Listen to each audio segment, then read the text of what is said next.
Hello and welcome to 100% maths. Hello students, I hope you all are doing well और आपकी preparation class 11th के लिए बहुत अच्छे से चल रही है। तो आज मैं आपके लिए इस वीडियो में लेकर आई हूँ क्लास 11th के लिए chapter number 1 that is sets. ठीक है, इसकी जो इम्पॉर्टेंट क्वेश्चंस हैं, किस तरह के क्वेश्चंस आपको एग्जाम्स में पूछे जाते हैं और कैसे उनको सॉल्व करना है पूरे मार्क्स स्कोर करने के लिए। ठीक है, तो आज इस वीडियो में ये सारी चीज़ें मैं आपके साथ डिस्कस करूंगी, स्पेशली स्टेटमेंट प्रॉब्लम्स। ठीक है, तो ये वीडियो जो है वो क्लास 11th के बच्चों के लिए बहुत इंपॉर्टेंट है। बट उससे पहले अगर आपको सेट्स चैप्टर की रिवीजन करनी है, यानी कि इसकी चैप्टर रिवीजन करनी है कि इसमें कौन कौन से कॉन्सेप्ट्स हैं, क्या क्या चीज़ें इन्वॉल्व हैं, तो ये जो 25 मिनट्स वाला लेक्चर है ये मेरा ज़रूर जाकर देखिए। इससे आपका जो चैप्टर की जो रिवीजन है बेसिक कॉन्सेप्ट्स की वो क्लियर हो जाएगी। उसके बाद आप आकर इन क्वेश्चंस को मेरे साथ सॉल्व करिए। ठीक है, सो आज का वीडियो बहुत इंपॉर्टेंट है, सो एंड तक ज़रूर देखना है। आइए वीडियो स्टार्ट करते हैं। तो स्टार्ट करते हैं विद द क्वेश्चन नंबर 1। ठीक है, अगर हमारे पास यहाँ पर एक्स सेट में 4 एलिमेंट्स गिवन है 5, 6, 7, 8, वाई सेट में 7, 8, 9, 10 है और जेड सेट में 3, 4, 5, 6 है। हमें यहाँ पर फाइंड करना है X intersection Y union Z. ठीक है, तो ए पार्ट में सबसे पहले हम इंटरनल ब्रैकेट सॉल्व करेंगे, that is X intersection Y. X और वाई के कॉमन एलिमेंट्स हमें लेने हैं। तो एक्स और वाई के कॉमन एलिमेंट्स क्या हैं, एक 7 है और एक 8 है, क्योंकि ये दोनों में प्रेजेंट है तो ये हो गई इसकी इंटरसेक्शन। ठीक है, तो एक्स इंटरसेक्शन वाई हो गया। तो एक्स इंटरसेक्शन वाई का यूनियन करना है हमें जेड सेट के साथ। ठीक है, तो ये करना है हमें। तो ये हो गया एक्स इंटरसेक्शन वाई और जेड हमें गिवन है 3, 4, 5 और 6। ठीक है, यही गिवन है, इसका यूनियन कर दो। तो यूनियन मतलब दोनों के कंबाइंड एलिमेंट्स लिखने हैं। सो 3, 4, 5, 6, 7 एंड 8, ये हो गया X intersection Y union Z. ठीक है, सो बी पार्ट आ गया हमारे पास एक्स यूनियन वाई। ठीक है, और intersection Z. X union Y हम पहले सॉल्व करेंगे। सो एक्स और वाई का यूनियन करना है, तो कॉमन एलिमेंट्स को हम एक बार लिखेंगे, बाकी हम सारे एलिमेंट्स लेंगे एक्स के भी और वाई के भी। सो कॉमन एलिमेंट 7 और 8 थे तो उनको एक बार लिख लिया। तो 5, 6, 7, 8, 9, 10 ये हो गया एक्स यूनियन वाई। सो एक्स यूनियन वाई का हमें इंटरसेक्शन करना है जेड के साथ। ठीक है, तो जेड क्या था 3, 4, 5, 6 और ये है हमारा 5, 6, 7, 8, 9, 10। तो दोनों का इंटरसेक्शन क्या होगा, कॉमन एलिमेंट्स यानी कि 5 एंड 6। ठीक है, तो ये आ गया आपका बी पार्ट का आंसर। क्लियर। क्वेश्चन नंबर 2 है write the following in the roster form. तो रोस्टर फॉर्म में हमें इसमें लिखना है the set of all the even prime number. तो इवन प्राइम नंबर सिर्फ एक ही होता है, दैट इज 2। ठीक है, तो इस सेट में सिर्फ एक ही एलिमेंट है, दैट इज 2। ये होगी इसकी roster form. B part X such that X belongs to natural number. तो नेचुरल नंबर है और 2 से बड़ा है और 10 से छोटा है। ठीक है, तो 2 से बड़ा है तो यानी कि 3, 4, 5, 6, 7, 8 एंड 9। ठीक है, और 10 से छोटा है तो 9 तक ही लिखेंगे। ठीक है, C part set of all the letters in the word better. ठीक है, तो बेटर में हमारे पास यहाँ पर 6 लेटर्स दिख रही हैं, पर रिपीटेड लेटर्स हमें नहीं लिखेंगे। ठीक है, सो बी आ गया, ई आ गया, टी आ गया, टी हम दोबारा नहीं लिखेंगे, सो ई भी दोबारा नहीं लिखेंगे, सो आ गया आर। तो बी ई टी आर ये हो गए set of all the letters in the word better. D x such that x is a natural number less than 6। ठीक है, तो लेस देन 6 नेचुरल नंबर लिखने हैं। नेचुरल नंबर स्टार्ट्स फ्रॉम 1, सो 1, 2, 3, 4, 5। ठीक है, x such that x is a positive integer and x square जो है वो लेस देन 40 है। पॉजिटिव इंटीजर्स हमारे 1 से स्टार्ट होते हैं। क्या 1 का स्क्वायर लेस देन 40 है? बिल्कुल ठीक है। क्या 2 का स्क्वायर लेस देन 40 है? 3 का स्क्वायर भी लेस देन 40 है। 4 का स्क्वायर भी लेस देन 40 है। 5 का स्क्वायर 25 होता है, वो भी लेस देन 40 है। 6 का स्क्वायर भी लेस देन 40 है क्योंकि 36 होता है।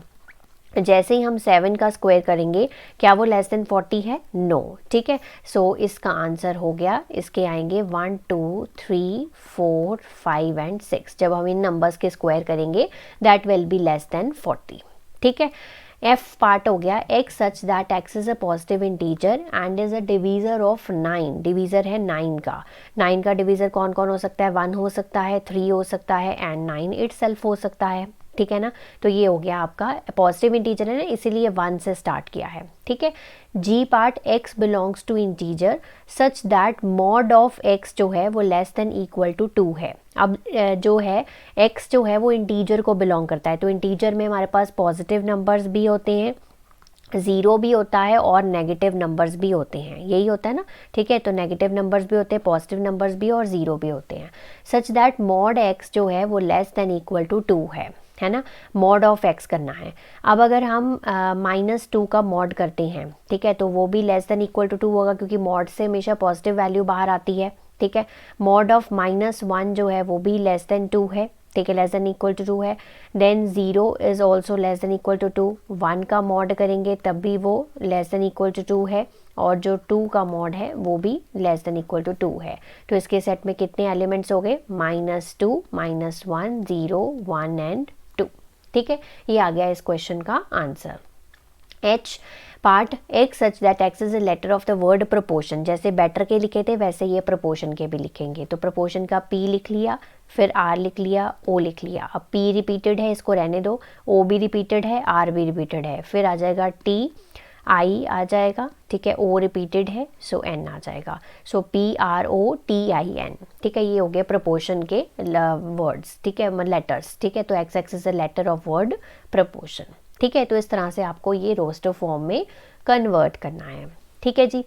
नेक्स्ट क्वेश्चन नंबर 3 पे चलते हैं। So describe each of the following sets in the set builder form. तो इसको हमें सेट बिल्डर फॉर्म में लिखना है। पिछले क्वेश्चन में हमें सेट बिल्डर फॉर्म गिवन थी और रोस्टर फॉर्म में कन्वर्ट करना था, ठीक है, इस फॉर्म में। अब यहाँ पर हमारे सेट बिल्डर फॉर्म में इसको कन्वर्ट करना है, ठीक है। सो ए पार्ट में गिवन है 1, 1/2, 1/3, 1/4 एंड 1/5, ये आपका फर्स्ट पार्ट है। तो इसको कैसे लिखोगे आप, ठीक है, लेटर से ये ए सेट है ना, ठीक है, तो इसको हम, ठीक है, इस तरह से लिखेंगे x such that x is equal to 1/n, ठीक है। 1/n क्यों? वेयर n बिलोंग्स टू, कहाँ पर n बिलोंग्स टू क्या आएगा? नेचुरल नंबर, क्योंकि नेचुरल नंबर है। अब करके देख लो, अब फर्स्ट टाइम में नेचुरल नंबर कहाँ से स्टार्ट होते हैं? 1 से। तो सबसे पहले x की वैल्यू क्या बन जाएगी? 1 बन जाएगी, 1/1 1 बन गई। दूसरी बार n की वैल्यू 2 पुट करो, यहाँ पे n की वैल्यू 1 पुट करी तो ये बन गया 1/2, ठीक है। तीसरी बार n की वैल्यू 3 पुट करो तो x बन गया 1/3, तो यही चीज़ बन रही है ना, 1, 1/2, 1/3, 1/4, 1/5 एंड सो ऑन, ठीक है। तो इस तरह से आपको ये सेट बिल्डर फॉर्म में कन्वर्ट करना है। तो नेक्स्ट चलते हैं हम अपने बी पार्ट पे, ठीक है। तो बी इसमें गिवन है 0, 3, 6, 9 एंड 12। तो हमें दिख रहा है कि ये जो 3, 6, 9, 12 एंड सो ऑन है, ये 3 के मल्टीपल्स हैं, बट जो पहला एलिमेंट है वो है 0। तो इसको हम कैसे लिखेंगे? x सच दैट x जो है इज इक्वल टू है 3n, ठीक है, where n belongs to whole number, ये मेंशन कर देते हैं। होल नंबर 0 से स्टार्ट होते हैं, पहली बार पुट करोगे तो 0 आ जाएगा, ठीक है, दूसरी बार 1 पुट करोगे तो 3 आ जाएगा, 2 पुट करोगे तो 6 आ जाएगा। इस तरह से n जो भी आप पुट करते जाओगे उसके अकॉर्डिंगली ये जो एलिमेंट्स हैं वो बनते जाएंगे, ठीक है। तो बी सेट को हम इस तरह से लिख सकते हैं सेट बिल्डर फॉर्म में। नेक्स्ट आ गया सी आपका 1, 4, 9, 16 और 100। ये आपको दिख रहा है कि ये होल स्क्वायर्स हैं, है ना, ये होल स्क्वायर्स हैं 1, 4, 9, 16 एंड सो ऑन 100 तक, ठीक है। तो यहाँ पर ये स्क्वायर्स हैं, है ना, तो मतलब ये x का क्या है? स्क्वायर है, ठीक है। सच दैट x जो है वो क्या है? नेचुरल नंबर, क्योंकि 1 सबसे पहले है और 10 तक जाना है हमें, तो 1 से 10 तक वैल्यू जो है वो डिफाइंड है। तो x की जो वैल्यू है वो 1 और 10 के बीच में है, इस तरह से। तो x square, x belongs to natural number और x की वैल्यू 1 और 10 के बीच में है, ठीक है। तो ये हो गई इसकी सेट बिल्डर फॉर्म। तो next moving to question number 4। तो लेट यहाँ पर ए सेट गिवन है, बी, सी और डी उसमें कुछ एलिमेंट्स गिवन है। हमें यहाँ पर फाइंड आउट करना है सबसे पहले ए माइनस बी। तो ये वाली चीज़ में ना बहुत कन्फ्यूजन होती है बच्चों को, तो मैं आपको सिंपल सा एक मेथड बताती हूँ जिससे आपको कभी भी कन्फ्यूजन नहीं होगा। अब जैसे यहाँ पर गिवन है ए माइनस बी, ठीक है, अगर आपको समझ में नहीं आ रहा है तो सबसे पहले आप फाइंड आउट करो ए इंटरसेक्शन बी और इसको एक डायग्राम की फॉर्म में यहाँ पर रिप्रेजेंट कर लो, ठीक है। उसके बाद ए माइनस बी का आंसर बहुत ही फ्यू सेकंड्स में आ जाएगा। तो ए इंटरसेक्शन बी का मतलब हो गया कि इन दोनों के कॉमन एलिमेंट्स हमें यहाँ पर लिखने हैं, ठीक है। तो कॉमन एलिमेंट सिर्फ एक 12 है, ठीक है, जिसको हम यहाँ पर लिखेंगे, ठीक है। हम ये रिप्रेजेंट कर रहे हैं ए इंटरसेक्शन बी, ठीक है। अब यहाँ पर जो ए वाला है उसके जो बाकी के एलिमेंट्स हैं वो यहाँ पर लिख दो, 5, 3, 6, 15, 18 एंड 21, ठीक है। और जो बी सेट है उसके एक्स्ट्रा जो एलिमेंट है वो यहाँ पर लिख लो, 4, 8, 16 एंड 20, ठीक है। अब आपको क्या फाइंड आउट करने के लिए कहा गया था? ए माइनस बी, ठीक ठीक है। a माइनस बी का मतलब हो गया जो a के सिर्फ एलिमेंट्स हैं, कॉमन एलिमेंट्स को छोड़कर ए के जो एक्स्ट्रा एलिमेंट्स हैं, पहले जो भी सेट होगा उसके एलिमेंट्स हमें लिखने हैं, ठीक है। अब जैसे a माइनस बी है तो इसका आंसर हो गया 3, 6, 15, 18 एंड 21। देखा आपने कितनी जल्दी आ गया। ऐसे ही अगर आपको बोला जाता है इसी क्वेश्चन में b माइनस ए, जो कि हमारा 4th डी पार्ट है, ठीक है, तो डी पार्ट भी ऐसे ही सॉल्व हो जाएगा। अब b के एक्स्ट्रा एलिमेंट्स लिखनी है, पहले कौन सा सेट लिखा है, b लिखा है, तो b के एलिमेंट्स लिखने हैं हमें, ठीक है। तो ये हो गए 4, 8, 16 एंड 20, ठीक है।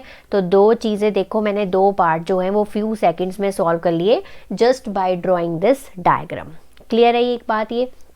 अब करते हैं a माइनस सी, ऐसे ही a और c का इंटरसेक्शन बना लेते हैं, ठीक है। a इंटरसेक्शन c बना लेते हैं। यहाँ पर a और c का इंटरसेक्शन देखिए, पहले सबसे पहले a और c सेट को देखिए तो 6 एलिमेंट जो है वो कॉमन दिख रहा है, ठीक है, और आपका 12 एलिमेंट जो है वो एक कॉमन दिख रहा है, ठीक है। बाकी और कोई एलिमेंट कॉमन तो नहीं है ना, तो 6 और 12 जो है वो कॉमन है। बाकी a के एलिमेंट्स आप बाकी बच्चे वाले यहाँ पर लिख दीजिए, 3, 5, 15, 18 एंड 21, ठीक है। और यहाँ पर 2, 4, 8, 10, 14 और 16, ठीक है जी। अब हम सॉल्व करने जा रहे हैं a माइनस सी। तो a माइनस सी का मतलब है कि a के जो एक्स्ट्रा एलिमेंट हैं, मतलब 3, 5, 15, 18 एंड 21, ठीक है, ये हो गया। अब c माइनस ए भी ऐसे ही सॉल्व हो जाएगा, तो c माइनस ए मतलब c के एक्स्ट्रा एलिमेंट, सो 2, 4, 8, 10, 14 एंड 16, ठीक है। तो एक डायग्राम ड्रॉ करने से देखो हमारे दो दो पार्ट्स जो हैं वो एक ही बार में सॉल्व हो गए। लास्ट रह गया a माइनस डी, तो a और d का पहले इंटरसेक्शन निकाल लेते हैं, ठीक है, इससे हमारा जल्दी आंसर आ जाता है। सो a हो गया, d हो गया, इसका इंटरसेक्शन हमें फाइंड आउट करना है। सो a और d में देखो कोई एलिमेंट कॉमन है, यस, a और d में 15 एलिमेंट जो है वो कॉमन है, ठीक है, तो 15 यहाँ पर लिख लिया। बाकी एलिमेंट्स a के हमने यहाँ पर लिख लिए, 3, 6, 12, 18 एंड 21। इस प्रोसीजर को करने के बाद ना आपको कभी भी मिस्टेक भी नहीं होगी ऐसे क्वेश्चन में। नहीं तो यूजुअली बच्चे जो माइनस वाले जो क्वेश्चंस हैं ना, इसमें हम मिस्टेक करते ही करते हैं। सो a माइनस डी का मतलब हो गया a के एक्स्ट्रा एलिमेंट, मतलब इसमें क्या करना होता है, बेसिकली हमें एक्स्ट्रा जो हमारा कॉमन एलिमेंट है वो नहीं लिखना होता है, एक्स्ट्रा एलिमेंट्स लिखने होते हैं। सो 3, 6, 12, 18 एंड 21, तो ये आ गए सारे पार्ट्स के आंसर, ठीक है। आई होप ये आपको कॉन्सेप्ट जो है वो बहुत अच्छे से क्लियर हो गया होगा। तो नेक्स्ट मूव करते हैं अपने क्वेश्चन नंबर 5 पे, ठीक है। तो let a is equals to x such that x belongs to natural number. तो यानी कि जो a सेट है उसमें कौन कौन से एलिमेंट्स होंगे, जैसे 1, 2, 3, 4 एंड सो ऑन, क्योंकि नेचुरल नंबर्स है। और जो b सेट है वो उसमें कौन से एलिमेंट्स होंगे, x is equals to 2n है, where n belongs to natural number, यानी कि इसमें हमारे पास इवन नेचुरल नंबर होंगे, ठीक है, 2, 4, 6, 8 and so on. c is equal to 2n minus 1, जो ये x is equal to 2n minus 1 है, तो जब हम फर्स्ट टाइम 1 वैल्यू पुट करेंगे तो क्या वैल्यू बनेगी 1, ऐसे ही जब सेकंड वैल्यू पुट करेंगे तो 3 बनेगी, फिर 5, फिर 7, यानी कि ऑड नेचुरल नंबर बनेंगे, ठीक है। और डी सेट में क्या आएगा, x is a prime natural number, तो प्राइम नेचुरल नंबर है, यानी कि हमारे पास नेचुरल भी होना चाहिए और वो प्राइम नंबर भी होना चाहिए। तो प्राइम नंबर्स कौन कौन से होते हैं, 2, 3, ठीक है, और आ गया आपका 5, फिर 7, देन आपका आ गया 11, देन 13 एंड सो ऑन की जगह पर आप ऐसे ही लिख दीजिए कि ये एक प्राइम नेचुरल नंबर है, क्योंकि हम यहाँ पर सारे जो है मेंशन नहीं कर सकते, ठीक है ना। ओके, अब सबसे पहले हमें फाइंड आउट करना है a इंटरसेक्शन b, a और b का इंटरसेक्शन। आप खुद देख सकते हैं a में ऑल द नेचुरल नंबर है और b में सिर्फ क्या है, हमारे इवन नेचुरल नंबर हैं। तो हमारा जब इसका इंटरसेक्शन होगा तो इंटरसेक्शन में b ही सेट आएगा, तो a इंटरसेक्शन b जो है यहाँ पर b सेट के इक्वल होगा, ठीक है। ऐसे सिचुएशंस में आप इस तरह से आंसर को लिखते हैं। देन a इंटरसेक्शन c, अब a में सारे नेचुरल नंबर हैं और c में आपके पास क्या है, ऑड नेचुरल नंबर, ठीक है। तो जब आप a और c का इंटरसेक्शन करेंगे तो ऑब्वियसली c सेट आंसर आएगा आपका, ठीक है। c पार्ट आपका आ गया b इंटरसेक्शन c। अब देखो इसमें हमारे पास इवन नेचुरल नंबर है और इसमें हमारे पास ऑड है, तो दोनों का जब इंटरसेक्शन करेंगे तो कुछ भी कॉमन नहीं होगा, तो इसका जो आंसर है वो क्या होगा, 5 होगा।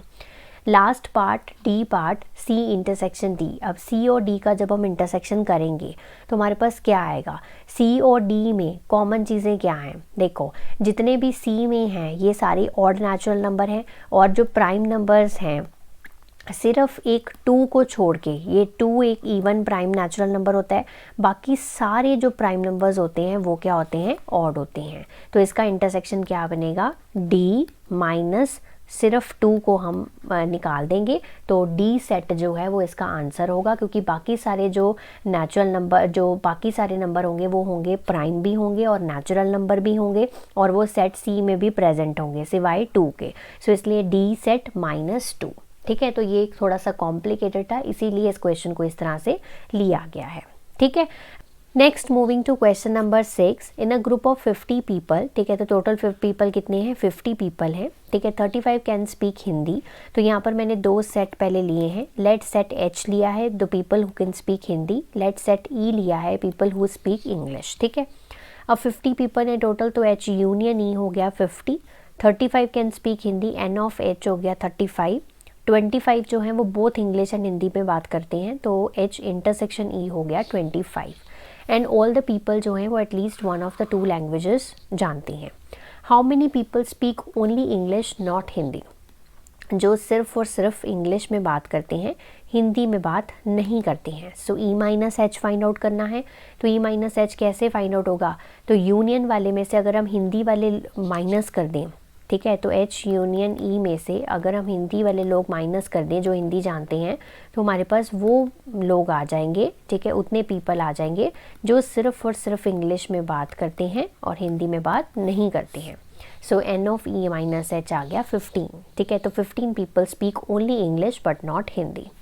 And how many people speak English, यानी कि n of E find out करना है। ठीक है, तो इसके लिए हम फॉर्मूला अप्लाई करेंगे। So n of H union E is equals to n of h n of e minus n of h intersection e। ठीक है, तो n of h union e क्या आ गया आपके पास, हमारे पास 50 गिवन है, n of h भी आपके पास गिवन है, n of e आपको फाइंड आउट करना है, और इंटरसेक्शन भी आपको 25 गिवन है। 25 इधर ले आइए, यहाँ 35 माइनस 25 ये हो गया 10। ठीक है, plus n of e। So n of e जो आ गया वो आ गया आपका 40। ठीक है, यानी कि 40 पीपल स्पीक इंग्लिश। ठीक है, so in this way you have to attempt this question. Next आ गया क्वेश्चन नंबर हमारा 7। ठीक है, ये बहुत ही इंपॉर्टेंट क्वेश्चंस रहेंगे, question number 7 and question number 8। ठीक है, ये 4 मार्क्स की क्वेश्चंस हैं। In a survey of 25 students, तो टोटल स्टूडेंट्स कितने हैं, 25 हैं। सबसे पहले तो ये अंडरस्टैंड करना ज़रूरी है। ठीक है, N of U is 25। It was found that 15 had taken mathematics. ठीक है, सो एन ऑफ एम जो है वो यहाँ पर 15 है। 12 had taken physics, 11 had taken chemistry. ठीक है, सो एन ऑफ पी जो है दैट इज़ 12, तो एन ऑफ सी जो है दैट इज़ 11। तो पहले ऊपर सेट सपोज कर लेना कि एम सेट जो है स्टूडेंट हुज टेकन मैथमेटिक्स, जो पी सेट है वो स्टूडेंट हु टेकन फिजिक्स, और सी सेट जो है student who had taken chemistry. ठीक है, नेक्स्ट आ गया 5 had taken mathematics and chemistry. तो मैथमेटिक्स एंड केमिस्ट्री मतलब M intersection C that is equal to 5। 9 had taken mathematics and physics, so N M intersection P that is equals to 9। ठीक है, और 4 had taken physics and chemistry, तो physics and chemistry मतलब P intersection C is equal to 4। 3 had taken all the subjects, तो 3 जो लोग हैं वो उन्होंने सारे लिए हैं, यानी कि M intersection P intersection C is equal to 3। तो पहले तो जो डेटा हमें गिवन है वहाँ से हमने ये चीज़ निकाल ली। अब number of students that had taken only chemistry, only mathematics, only physics. अब इतने सारे क्वेश्चंस जो हैं अगर हम इनको नॉर्मली सॉल्व करने जाएंगे तो ये बहुत डिफ़िकल्ट हो जाएगा। सो इसको हम यूज़ करेंगे हमारी डायग्राम्स। ठीक है, डायग्रामेटिकली इसको रिप्रेजेंट करना पहले सीखेंगे। ठीक है, सबसे पहले हम यहाँ पर 3 सर्कल्स बनाएंगे। तो ये बना दिए मैंने 3 सर्कल्स, तो ये एम पी और सी इस तरह से इसको रिप्रेजेंट करेंगे। ठीक है, तो इन जो सर्कल्स हैं इसमें हम यहाँ पर अल्फ़ाबेट्स ले लेते हैं। अभी बता रही हूँ ये क्यों ले रहे हैं, A B C D E F और जी। ठीक है। तो आप ये अपनी मर्ज़ी से जैसे मर्जी ले सकते हैं। तो basically we have to find the values of all these ABC, ठीक है, ताकि हम ये जो क्वेश्चंस हैं उनके आराम से आंसर कर सकें। ठीक है, तो ये मैं सर्कल्स यहाँ पर दोबारा बना रही हूँ और जो वैल्यूज़ ABCDEFG की आएंगी वो मैं यहाँ पर पुट करूँगी and then we will answer the questions. ठीक है, अब सबसे पहले यहाँ से नीचे से स्टार्ट करो। M intersection P intersection C, तो वो कौन सा पोर्शन है? ये वाला पोर्शन है जो कि तीनों का इंटरसेक्शन है, यानी कि E। ये कितने लोग हैं? 3 लोग हैं जिन्होंने मैथ्स, फिजिक्स और केमिस्ट्री तीनों ही ले रखे हैं। यहाँ से क्लियर हो गया, यानी कि जो E की वैल्यू आ गई वो आ गई 3 आ गई। ठीक है, सबसे पहली बात यहाँ से क्लियर हो गई। नेक्स्ट आ जाओ P इंटरसेक्शन C, तो P इंटरसेक्शन C वाला पोर्शन कौन सा है? तो P इंटरसेक्शन C वाला जो पोर्शन है वो है हमारा, ये P है और ये C है, तो P इंटरसेक्शन C वाला पोर्शन बनता है ये E प्लस F। ठीक है, तो यानी कि E प्लस F जो है वो 4 के इक्वल है। E की वैल्यू कितनी है? 3 है, सो 4 माइनस 3 कितना हो गया? 1। ठीक है, सो ये F की जो वैल्यू आ गई वो आ गई 1। ठीक है, यहाँ से क्लियर है। टोटल देखो ना, 4 बन गया, 3 प्लस 1 4, तो P इंटरसेक्शन C 4 है। अब आ जाओ M इंटरसेक्शन P पे। M इंटरसेक्शन P वाला पोर्शन कौन सा है? ये M है और ये P है, यानी कि B प्लस E। ठीक है, सो B प्लस E वो कितना बराबर है? 9 के बराबर है। E की वैल्यू कितनी है? 3 है। ठीक है, तो B की वैल्यू कितनी आ जाएगी? 6 आ जाएगी। ठीक है ना, आप इसको डायरेक्टली भी लिख सकते हो क्योंकि टोटल 9 है, यहाँ पर 3 ऑलरेडी है, तो यहाँ पर आ जाएगा 6। ठीक है, अब मैं नेक्स्ट वाला आपको ऐसे ही करके दिखाती हूँ। M इंटरसेक्शन P वो कौन सा पोर्शन है? D प्लस E वाला। ठीक है, so D plus E is equal to 5, तो E की वैल्यू 3 है, सो D की वैल्यू आ गई 2। ठीक है ना, तो ये आ गया 2। क्लियर है। नेक्स्ट आ गया आपका N of C। N of C कितना है आपका? N ऑफ C मतलब ये N ऑफ C मतलब ये पूरा C वाला सर्कल। C वाला सर्कल में क्या क्या आ रहा है? D आ रहा है, E आ रहा है, F आ रहा है और G आ रहा है, तो ये C के बराबर है, यानी कि 11 के बराबर है।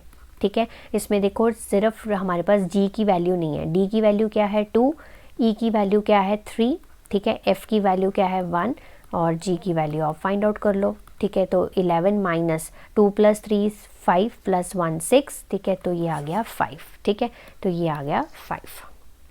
ठीक है, G की वैल्यू 5 आ गई। नेक्स्ट आप A और C की वैल्यूज़ भी ऐसे ही निकाल लो। तो N ऑफ P क्या है आपका? N ऑफ P है आपका 12। P किसके? P वाला जो सर्कल है वो किस किस से बना हुआ है? B plus C plus E plus F is equal to 12। ठीक है, सो B की वैल्यू आपके पास है 6, C की वैल्यू है आपके पास निकालनी है, E की वैल्यू है आपके पास 3, F की वैल्यू है आपके पास 1 इज़ इक्वल टू 12। ठीक है, 9 प्लस 1 10, 12 माइनस 10 कितने हो गए? 2, सो ये आ गया 2। ठीक है, लास्ट रह गया ये वाला A। ठीक है, तो M वाला सर्कल किससे बना हुआ है? A plus B plus D plus E is equal to, ये कितना हो गया हमारे पास? 15। ठीक है ना, N ऑफ M 15 है, सो A की वैल्यू हमें निकालनी है। B की वैल्यू हमारे पास है 6, D की वैल्यू है हमारे पास 2 और E की वैल्यू है हमारे पास 3। ठीक है, सो 6 प्लस 3 9 प्लस 2 11, तो ये हो गया 4। ठीक है, तो ये आ गया 4। ठीक है, अब इसकी हेल्प से ये जो हमने निकाली हैं, ये क्यों निकाली हैं आपको अब ये क्वेश्चंस में पता लग जाएगा। तो चलिए सबसे पहले पार्ट का आंसर करते हैं, ओनली केमिस्ट्री। तो ओनली केमिस्ट्री का मतलब है कि सिर्फ और सिर्फ केमिस्ट्री, तो यानी कि ये वाला पोर्शन, ठीक है ना, ये वाला पोर्शन, ठीक है ना, कि सिर्फ केमिस्ट्री। तो कितने पीपल हैं? 5। ठीक है ना, तो ये आंसर आ गया आपका। तो इसको करने के लिए बाद ये क्वेश्चंस बहुत सिंपली आपके आंसर हो जाते हैं। ओनली मैथमेटिक्स, तो ये ओनली मैथमेटिक्स मतलब 4 हो गया। ठीक है, ओनली फिजिक्स मतलब 2 हो गया। ठीक है ना, यहाँ तक तो क्लियर है। नेक्स्ट हमारा आ गया physics and chemistry but not mathematics. ठीक है, तो physics and chemistry but not mathematics, तो देखो वो कौन से पोर्शन आएंगे? फिजिक्स और केमिस्ट्री लेनी है, मैथमेटिक्स नहीं लेना है। ठीक है, तो वो आएगा हमारे पास ये वाला पोर्शन, है ना, ये वाला पोर्शन आएगा ना, ये जो हमारा F वाला पोर्शन है, ये वाला इतना पोर्शन, ये फिजिक्स और केमिस्ट्री तो इन पीपल ने ली है पर मैथमेटिक्स बिल्कुल नहीं लिया है। ठीक है ना, तो यहाँ पर आ गया, ये आ गया 1। ठीक है, देन आ गया mathematics and physics but not chemistry, और M और P वाला पोर्शन ले लो, C वाले पोर्शन को छोड़ दो, तो वो कितने आ जाएंगे? ये वाला पोर्शन आ जाएगा हमारा, ये वाला। ठीक है ना, 6। ठीक है, ये हो गया 6 आंसर आ गया इसका। Next, only one of the subjects, कि एक ही सब्जेक्ट लिया हो, यानी कि या तो मैथ्स या फिज़िक्स या केमिस्ट्री, यानी कि 4 + 2 + 5 यानी कि 6 + 5 कितना हो गया 11। ठीक है, नेक्स्ट आ गया at least one of the 3 subjects. तो at least one of the 3 subjects का मतलब है सबको कर देंगे प्लस, यानी कि हमारी A, B, C, D, E, F और G वैल्यूज़ को प्लस कर देंगे।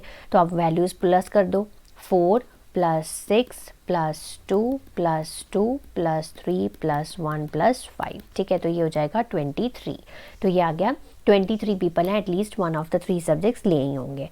नन ऑफ द सब्जेक्ट्स, तो टोटल पीपल कितने थे, टोटल थे हमारे 25। ठीक है, टोटल पीपल में से at least one of the 3 subjects वाली चीज़ माइनस कर दो।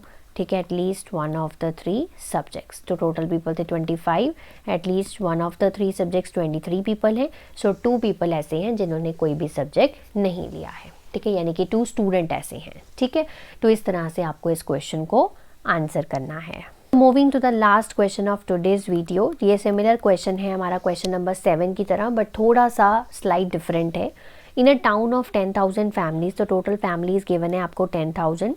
फाउंड दैट 40% फैमिलीज जो हैं वो न्यूज़पेपर ए को बाय करती हैं। तो एन ऑफ ए जो है हम सबसे पहले निकाल लेंगे 40%, और वो किसका निकालेंगे 10,000 फैमिलीज़ का। सो अगर हम इसको सॉल्व करें, सो निकाल के आएगा हमारे पास कि 4,000 फैमिलीज़ ऐसी हैं जो हमारा न्यूज़पेपर ए को बाय करती हैं। द सिमिलर वे 20% जो हैं वो न्यूज़पेपर बी को बाय करती हैं। So this will be equals to 2,000। और एन ऑफ सी जो है वो 10% फैमिलीज़ हैं। सो 10% ऑफ 10,000 इज़ 1,000। ठीक है ना, तो 1,000 फैमिलीज़ हैं जो कि न्यूज़पेपर सी को बाय करती हैं। नेक्स्ट उसने लिखा है 5% फैमिलीज़ ए एंड बी को करती हैं। सो ए इंटरसेक्शन बी जो है दो 5% करती हैं। सो 5% ऑफ 10,000, तो 5/100, और ये 10,000 से मल्टीप्लाई। ठीक है, so this will be equals to 500। Then B intersection C, sorry. ठीक है, सो ये आ गया 3%। So 3% of 10,000 will be equals to 300। And A intersection C ये हो गया हमारा 4%। ठीक है, तो 4% of 10,000 will be equals to 400। And 2% जो है वो तीनों न्यूज़पेपर बाय करती हैं। So A intersection B intersection C will be equals to 2% of 10,000, that is equals to 200। ठीक है, तो ये आ गया आपका सारा डेटा, राइट। और एन ऑफ यूनिवर्सल सेट यानी कि 10,000 टोटल फैमिलीज हैं। ठीक है, इसको भी हम कैसे करेंगे, इसको भी हम डायग्रामेटिकली रिप्रेजेंट करेंगे और जल्दी से आंसर निकाल लेंगे। ठीक है, तो ये हमने 3 बना लिए सर्कल्स जो कि न्यूज़पेपर ए बी सी को रिप्रेजेंट करेंगे। ठीक है, ये बनाए ए बी सी सर्कल। ठीक है, अब यहाँ पर हमें सबसे पहले A intersection B intersection C कितना है 200 है। ठीक है, इसको मैं सिंपली सॉल्व करूँगी। आप पिछले वाले method A B C D E F G लेकर भी कर सकते हैं, बट मैं यहाँ अब सिंपल कर रही हूँ। ठीक है, सो ए इंटरसेक्शन बी कितना है, ए इंटरसेक्शन बी है टोटल 500, तो 200 तो ऑलरेडी है, तो यहाँ पर कितना आ जाएगा 300 आ जाएगा। ठीक है, then B intersection C, B और सी का इंटरसेक्शन है 300, तो 300 में से 200 गए, 100 यहाँ पर रह गए। टोटल बनाना होता है ना, टोटल 300 बन गया। ए इंटरसेक्शन सी तो 400 है, तो यहाँ पे आ गया 200। ठीक है, अब आ जाओ आपके एन ऑफ ए पे। एन ऑफ ए कितना है आपके पास 4000 है, तो टोटल एन, ये जो ए वाला सर्कल है वो 4000 है। सो 4000 में से ये तीनों माइनस कर देते हैं, यानी कि 300, 200 और ये 200। ठीक है, सो 4000 माइनस ये हो जाएगा 3257। ठीक है, 4000 minus 700 that is equals to 3300। ठीक है, 3300 आ गया। तो पहले पार्ट का देखो आंसर आपका सॉल्व हो गया। The number of families which bye newspaper A only, तो सिर्फ ए। ठीक है, सिर्फ ए, कोई इंटरसेक्शन नहीं इसके साथ, तो number of families which bye newspaper A only is 3300। ठीक है जी, ये आ गया आपका पहले पार्ट का आंसर। दूसरा है the number of families which buy none of A and B and C. ठीक है, कोई भी आपका नहीं कर रही है, उसके लिए आपको ये वाला पार्ट भी चाहिए और ये वाला आपको भी पता होना चाहिए। तो हम निकाल लेते हैं। एन ऑफ बी कितना था, एन ऑफ बी कितना था 2000 था, ठीक है। 2000 में से 300, 200 और 100 माइनस कर दो, यानी कि 325 और 600। 200,000 में से 600 माइनस करो तो ये आ जाएगा 1400। ठीक है। एन ऑफ सी कितना था 1000। आप इसको पिछले मेथड के साथ भी कर सकते हैं। ठीक है, सेम ही आंसर आएगा और सेम तरीके से ही सॉल्व होगा। 1000 है तो 200, 200 और 100, 200, 200, 400 प्लस 1 500। 1000 में से 500 गए तो 500। ठीक है, तो अब हमने निकालना है इसका B part, number of families which buy none of A B C. ठीक है, none of A B C, तो टोटल फैमिलीज कितनी थी 10,000। इसमें से ये सारे जो हैं वो माइनस कर दो, यानी कि आपका आ गया 3300, 1400, ठीक है, और 500 और बीच वाले भी 300, 200, 200 और 100। ठीक है, सो 10,000। ठीक है, ये मैं बी पार्ट सॉल्व कर रही हूँ, ये मैंने सॉल्व किया था ए पार्ट। ठीक है, सो 3300 प्लस 1400, इन सभी को हम प्लस कर देंगे। So this comes out to be 6000। ठीक है, तो ये आ गया 4000। तो 4000 ऐसी फैमिलीज हैं which buy none of the newspaper A B and C. ठीक है, तो इस तरह से आपको ये क्वेश्चन को अटेम्प्ट करना है।